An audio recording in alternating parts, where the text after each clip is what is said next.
Group effort. That was called a good personal conduct. They're gonna go, oh God. Oh wait, who said they were starting? Or you're starting? I'll start. Okay, we're talking about personal conduct today in the classroom. And if I'm being honest with you, when I was told about this subject, I didn't know what we were going to be talking about. So hopefully you guys brought some really good insight as to what personal conduct is and why it's important in the classroom. And I know JP said she was super ready. I'm super ready. All right, personal conduct. So the way I see it is the students look up to you. So you have to model your behavior for what they should be doing. You must uphold yourself to a higher level. So be here on time. Make sure that you welcome each student into the classroom. Be prepared.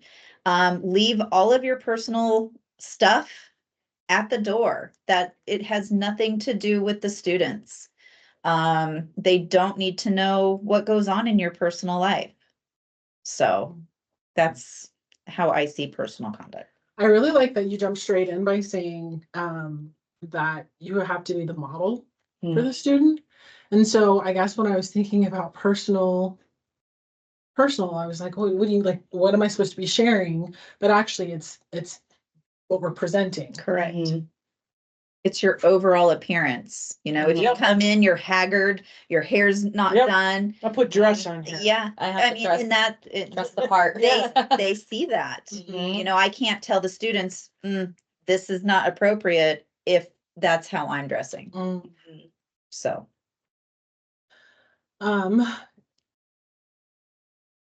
I can add something. I forgot. I was like, I don't know what order we're going in. So. One thing, I had those things too, but I also said be approachable. Because there are people that they think they're greater than thou.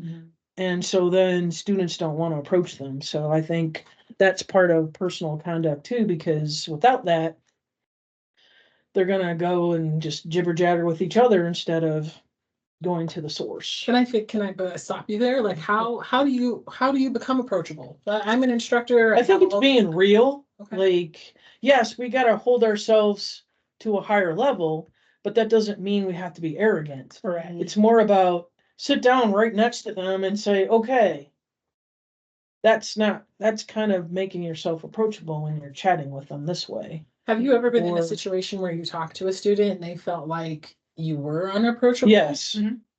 Well, you know, and it frustrates me because it's the title that we have that creates this, you can't go in there and talk to her.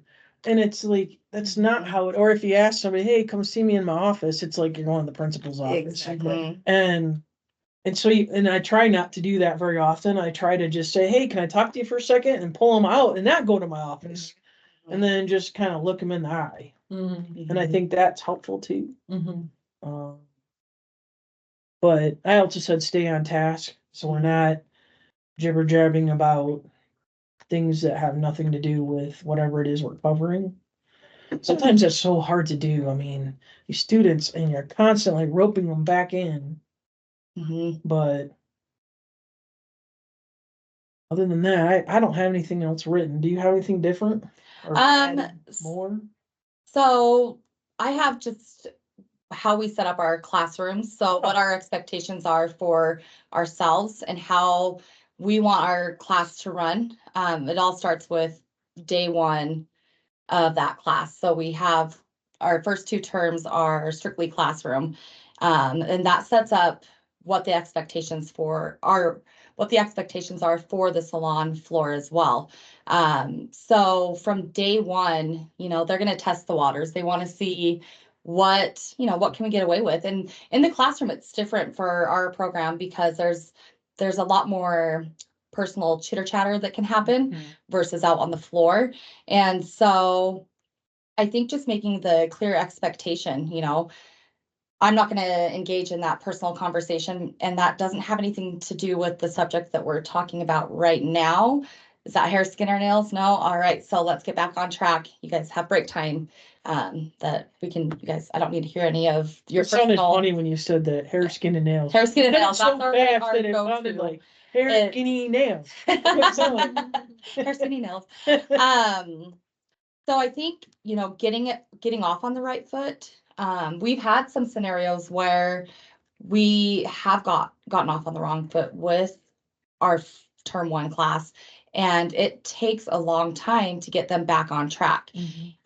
So realizing how important it is for that, whoever we decide to be in term 1 educator, making sure they understand that this isn't the setup for the rest of their 9 terms that they have with us. And it has to be there, and it has to, we need to hold them accountable and ourselves accountable with that. So earning the right with them, making sure that they know, who you are and why they should be excited and anxious, or not anxious, I need to say that. Excited about learning from you and what you bring to the table, and just really the control of that classroom. There'll be times when, your cell phones are out and they want to, hurry and check Snapchat or whatever. I won't call a student out right away. It's just a light little tap. But if we continue to do that, then it's a quick conversation out in the hallway, or as we're presenting. All right, guys, if we can go ahead and put our cell phones, turn them over, that student knows, and so they're not going to do that again. I wouldn't necessarily call an individual student out in front of everyone, saying, Sally, put your cell phone down.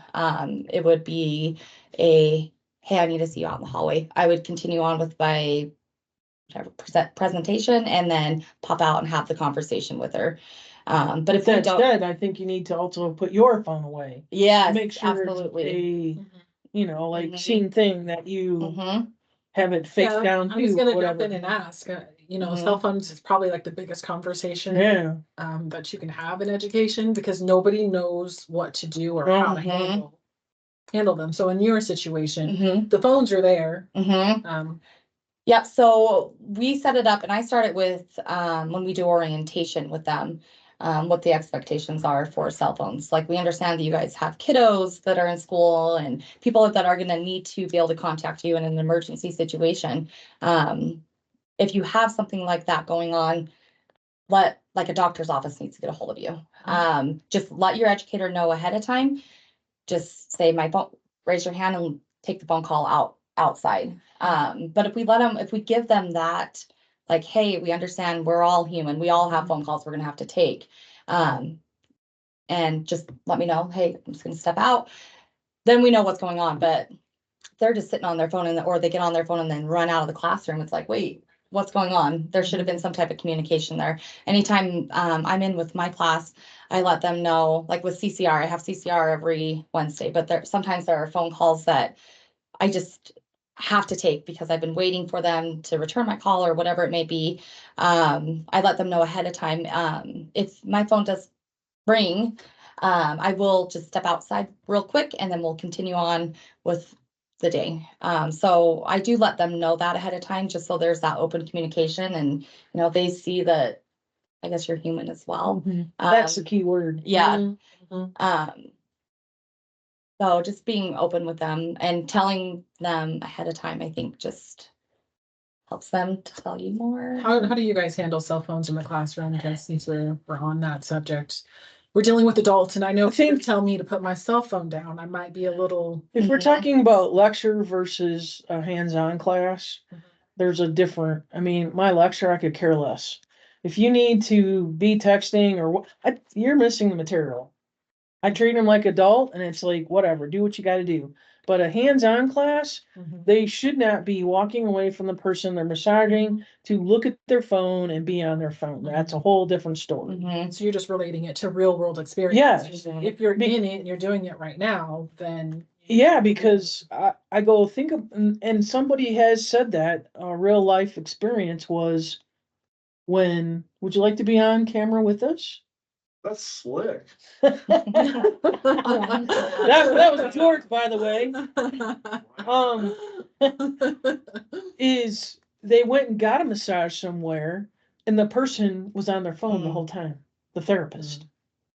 And so that I always use that as an example. I'm like, would you like to be receiving a massage from somebody who's doing that? And then you can even show them what it's like. It's not a good experience, so then they get it. They just have to put them away.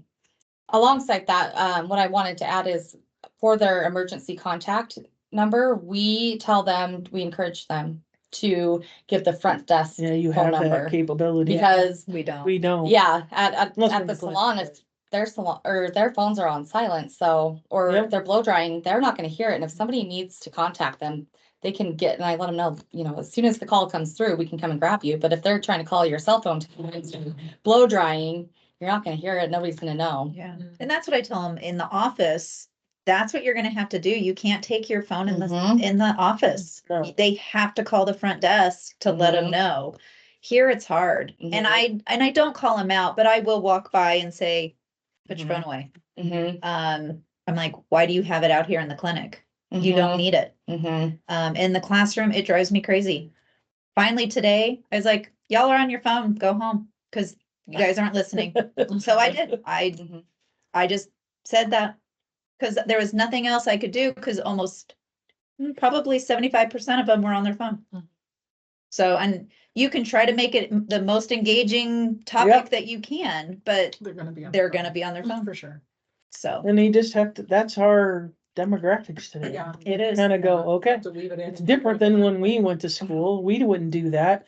And so if we saw an instructor doing that, we would wonder about their whole conduct. Hey, why are you doing that? You know, Yeah. but we're not like that. So it's Yeah. hard.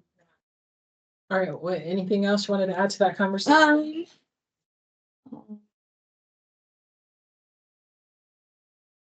I have maximizing the learning environment, so keeping the class on task, like on track with what's supposed to be covered today. Mhm. I think that's Mm-hmm. so important, with making sure that, I mean, there's a lot of downtime, that's when stuff happens, but yeah, and so having an idea of backup plans in case you do cover something a little more quickly than you anticipate, making sure that it's always on task with the subject that we're learning and has to do with something like that.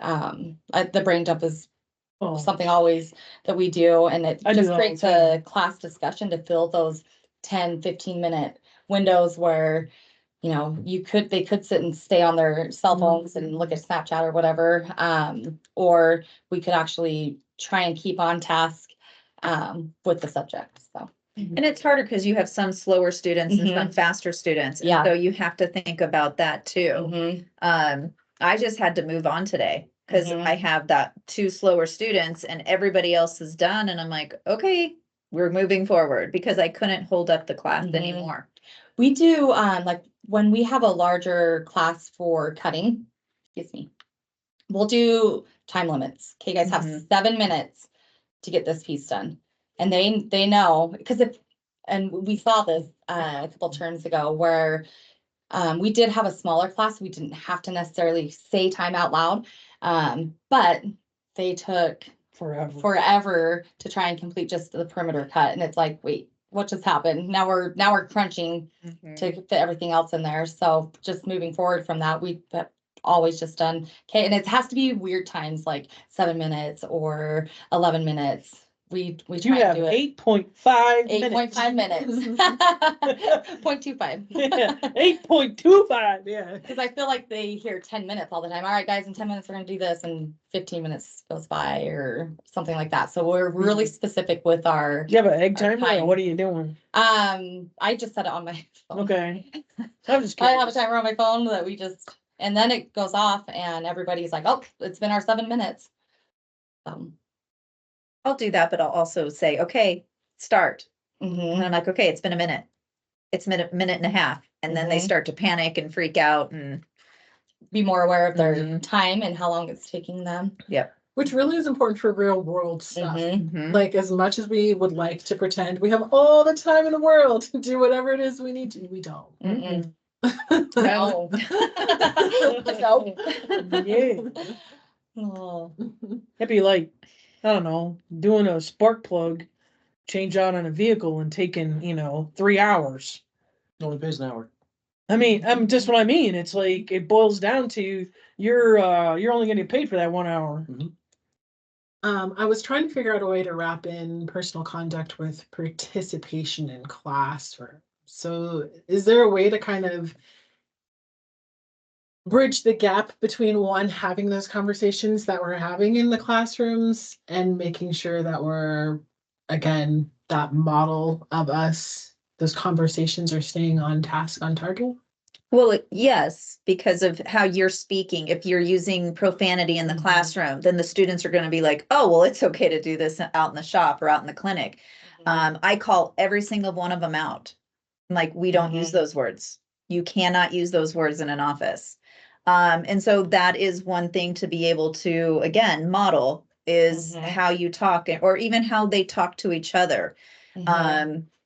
They need to make sure that they are talking in that professional. Yeah, they call our massage space, they call that a bed. We call them out on that every time. It is not a bed Mhm. Yep, because it creates the wrong. correct. So you'll never hear me call it a bed ever, or we're not rubbers. No, and I do the same thing. I'm like, you guys So, yep. have to be careful because people that come into the office aren't going to understand what we're talking about. We call them instruments. They're not tools because in their mind, they're seeing this big old drill that somebody's using. Yes, we call it a Black and drill, Decker. but they're instruments for Yep. their teeth, and they need to make sure we're using the correct terminology too. Mhm. Scalpel. And I think too, when we're presenting Like- the information, just like, if we say, oh, that's silly, why do they have that on the slideshow? They're gonna think, well, why should I even pay attention to this?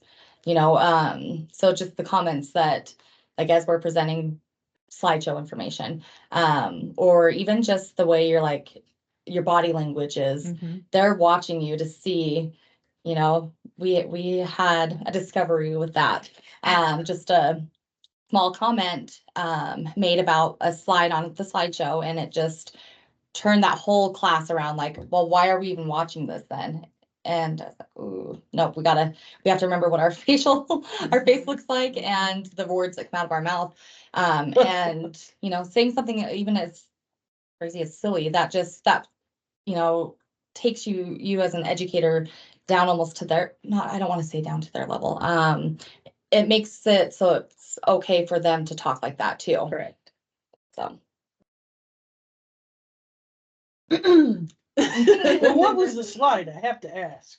Oh, it was talking about when you're doing a consultation with a guest, how you're supposed to ask them if they're married, what their household income is during a consultation. And so, yes, that we would not in real life scenario or real life We wouldn't ask that. life, we wouldn't ask Okay, that. that was But it what was not on to the do. slide.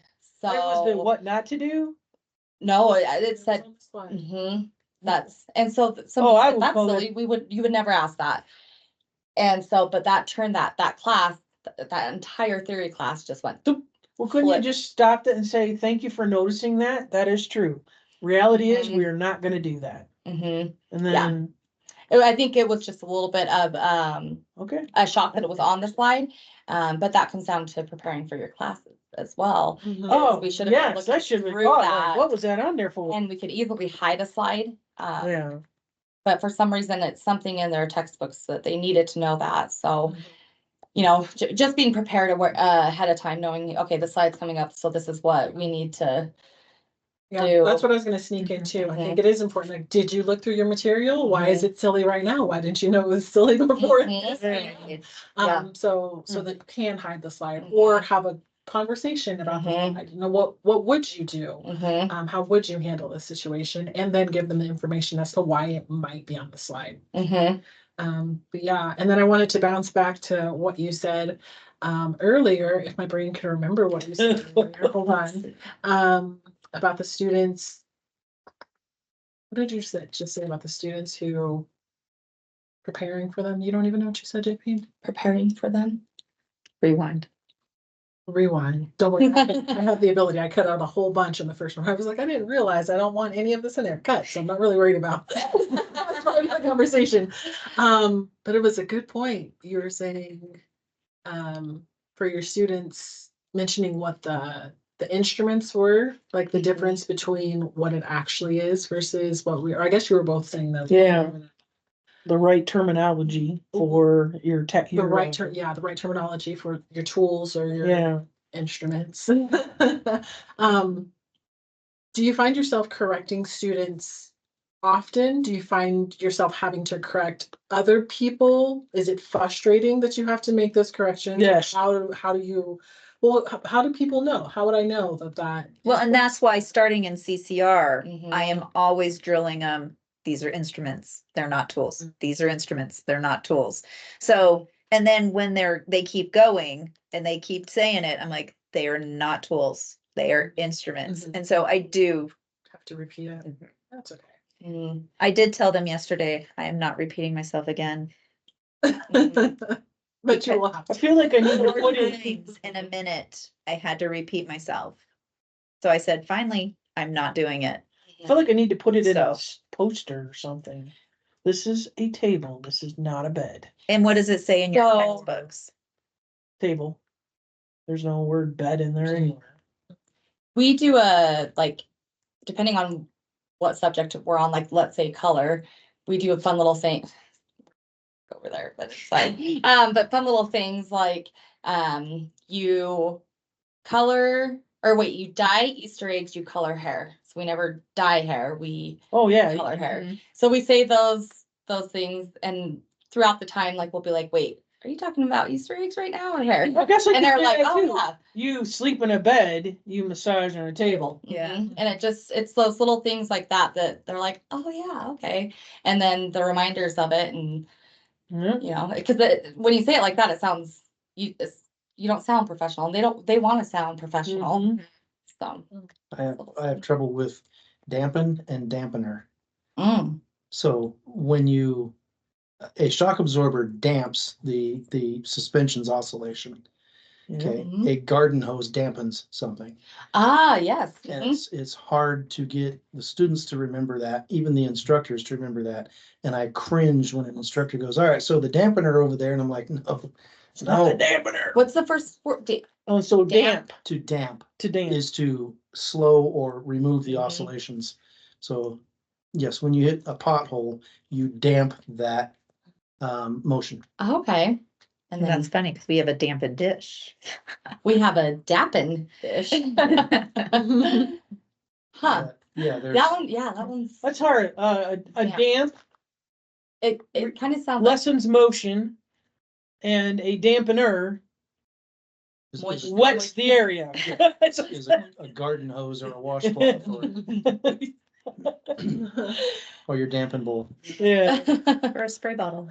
All right, Yeah. Louis, are you ready to jump in? Personal conduct. All right, so there were several events that led me to blurting out this topic in November. Mhm.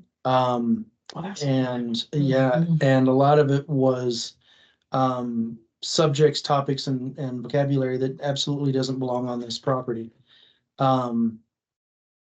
Anything to do with if I can say this, a person's sexuality doesn't belong here. A person's religious beliefs doesn't belong here. Their political beliefs, the way they live, and I think we've already talked about how much money they make. None of that has any bearing here. Mhm. And it needs to be left, out in the street or in your car or whatever. I was approached on different occasions with different things that had happened and the vocabulary that was used. I'm pretty hard to offend, but I was absolutely offended and appalled. And I was very happy that there were no students around. Oh, this was an instructor? No. Oh. Yes, is where it stemmed from, Okay. and it spread from there, like Okay. To another student who was like talking to you? rash. Yeah, well, Okay. yeah. And it went outside students as well, Yeah. into employees that aren't employees of this company, to where I had no business knowing any of this or whatever. So anyway, that got me thinking, okay, so if how much do we all really watch what we say Mhm. when we talk about a table or instruments or color? Mhm. Yes, or damp. Mhm. It seems silly on a day-to-day basis for us who it comes natural to. Mhm. But to a student who's not familiar with this, Oh, sorry. excuse me, how do you explain to them this is the proper terminology and correct their bad habits? Mm-hmm. You know, this is not an open forum. We don't discuss some of the things that are discussed. And being auto and HVAC people, it's a little bit different than medical and dental and probably massage and maybe Cosmo. When we were down here in the corner room, I'm like, you guys, we're not over in the shop. We have to stop. And I swear I've got some students that take that as a challenge. And it's like, oh, yeah, but I heard even worse coming from down there. And I was like, I don't care. That's not the precedent we're gonna set. Mhm. So, yeah, I had to completely rethink, okay, how do I remove this vernacular from the conversation and move it over to something that's acceptable without literally beating it over the head? Mm-hmm. And yeah, there's been times when I should have sent students home because of their behavior in the shop. And um, at this point, I absolutely believe that's acceptable. Is that if you cannot control yourself in a public forum where there are different personalities and everything that goes along with those personalities, you cannot act this way. Mm-hmm. And all of this, you know, rolled in is I think something that all of us have to be on our toes about here. Mm-hmm. That was the initial Driving force for the it stopping. was. Unfortunately, my computer went dead because I was over there outside in the bowels of a diesel with my computer. And anyway, so my notes are over there. So I don't have some of the details I wanted to remember, but yeah, that was the general parameter of Mm-hmm. where I felt. I think that we've talked a little bit about it, but I would like to, again, kind of just revisit, how do you get control of your classroom so that we're not having conversations that are outlandish, that are not appropriate, especially when we're dealing with adult students. Mhm. Yeah, maybe challenging. it's because, you know, for me, when we're talking about modeling people, it's easy for me to model not cussing in front of people because I Mhm. taught at preschool. Like, you're not gonna Right. walk in there and you're not gonna you're not gonna say that to preschoolers. So for me, it's just a natural. I walk in there like, do you ever cuss? And I'm like, she'll never know. Like, you're at my house. You won't know. Whole So different yeah, atmosphere. it's natural for me to be there because that's how I've had to conduct myself. So now I know that's a good model. Like, you're not going to see me doing it, but how do I convince another adult, hey, do what you see, not whatever you're doing? I try to be the bigger person in the room, and though I'm not physically very big, um, I'm not yelling because that's not the right projector you want to put out, but you're taking control of the conversation. If you get most everyone's eyes focused on you and you continue doing what you're doing and you quell that by ignoring it, as long as that works. And most of the time I think it does. But yeah, you actually have to steer that ship manually. Yeah. And I think too, just that downtime is not good.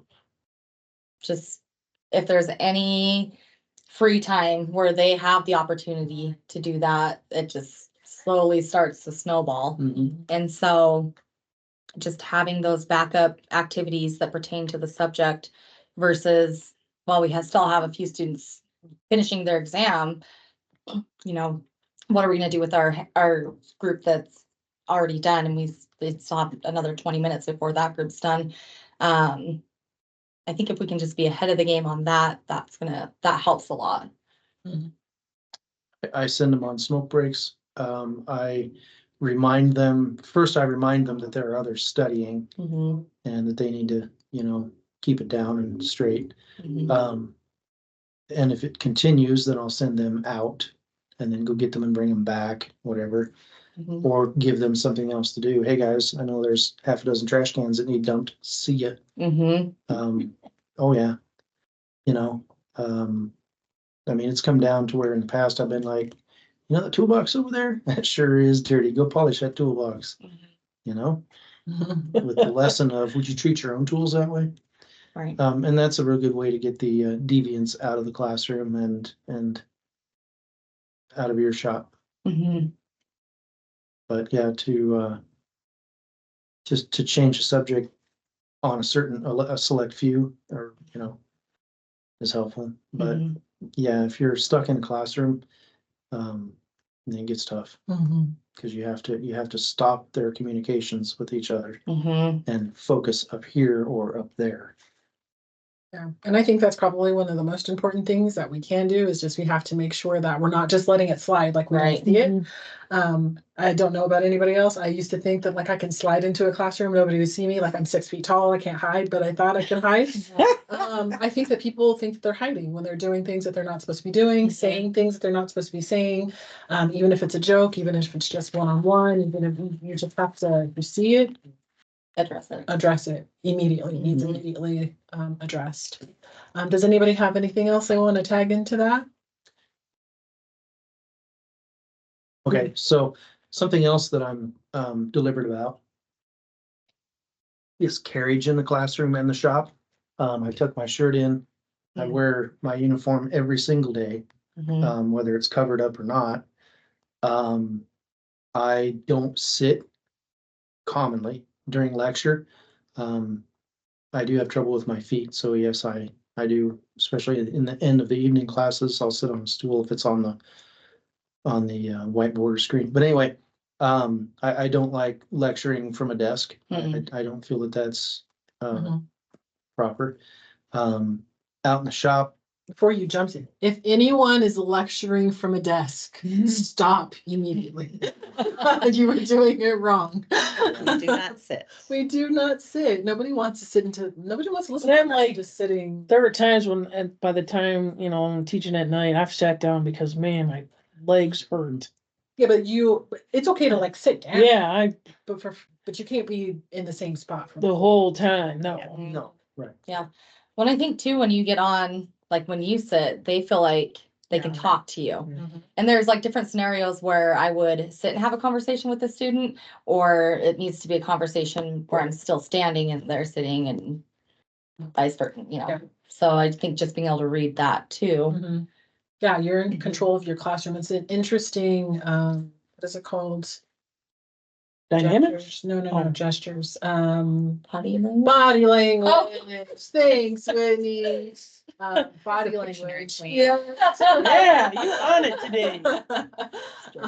But yeah, how you command your classroom, a lot of that does deal with body language. If your Mhm. body language is sit down, slope down, they're not gonna take you quite as seriously as Mhm. if you're standing up and commanding your class. So Mhm. good point. Don't sit. No. All right, what else? Sorry, cut you off. No, good.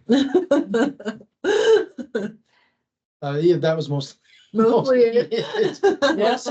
was, yeah, your projection of who you are. You're the instructor, you're the leader, they're the one that you look up to.